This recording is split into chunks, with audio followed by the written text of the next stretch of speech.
ఈ వారం వెళ్లేది ఎవరంటే బిగ్ బాస్ సీజన్ 2 ఈ వారం ఎలిమినేషన్స్ కోసం జరిగిన నామినేషన్స్ ఆసక్తికరంగా సాగాయి. నామినేషన్లో స్ట్రాంగ్ కంటెస్టెంట్స్ అయిన కౌశల్, తనిష్, దీప్తి, పూజా రామచంద్రన్లు ఉన్నారు. ఈ వారం నామినేషన్స్ లో గణేష్ కనుక ఉంటే అతన్ని బయటికి పంపాలని కౌశల్ ఆర్మీ అనుకుంది. కానీ ఇప్పుడు స్ట్రాంగ్ కంటెస్టెంట్స్ నామినేషన్ లో ఉండడంతో కౌశల్ ని కాపాడుకుంటే చాలని అతడికి ఓట్లు వేస్తున్నారు. బిగ్ బాస్ కూడా కావాలని టఫ్ కంటెస్టెంట్స్ ని నామినేషన్స్ లో ఉండేలా చేశారని టాక్. ఇక ఈ వారం హౌస్ నుండి ఈ నలుగురిలో ఎవరు బయటికి వెళ్లబోతున్నారనే విషయంలో పూజా రామచంద్రన్ పేరు ఎక్కువగా వినిపిస్తుంది. కౌశల్ ని సేవ్ చేయడానికి కౌశల్ ఆర్మీ ఎలాగూ ఉంది.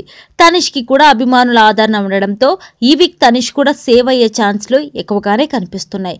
ఇక మిగిలిన ఇద్దరిలో కంపేర్ చేస్తే పూజా కంటే దీప్తికి ఎక్కువ ఓట్లు పడే అవకాశాలు ఉన్నాయి. దాని ప్రకారం ఈ వారం పూజా రామచంద్రన్ బయటికి వెళ్లే అవకాశాలు ఎక్కువగా కనిపిస్తున్నాయి. ఫైనల్స్ దగ్గర పడుతున్నాయి కాబట్టి హౌస్ నుండి ఇద్దరిని ఎలిమినేట్ చేయబోతున్నామని బిగ్ బాస్ ట్విస్ట్ ఇచ్చినా ఆశ్చర్యపడడానికి ఏమీ లేదు.